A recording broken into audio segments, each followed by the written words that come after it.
14টা দিন মানে প্রায় 2 সপ্তাহ কেটে গেছে। চারিদিকের পরিবেশের মধ্যে একটা ক্লান্তি এসে গেছে। কোনো কিছুই করার ইচ্ছাটা নেই। একটা বা একাধিক দোষী শাস্তি পেতে এই বিচার ব্যবস্থাতে আমাদেরকে ভরসা করতে হয়, এবং সেই বিচার ব্যবস্থার গতি যদি এত মন্থর হয়ে যায়, তাহলে মানুষ ন্যায়ের জন্য, সত্যের জন্য কোথায় যাবে ঠিক?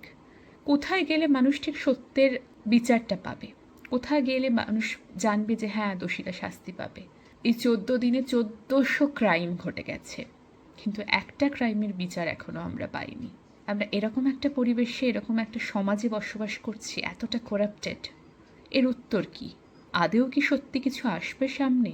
মানুষ ভরসা হারিয়ে ফেলছে বিচারের প্রতি, সমাজের প্রতি, প্রশাসনের প্রতি।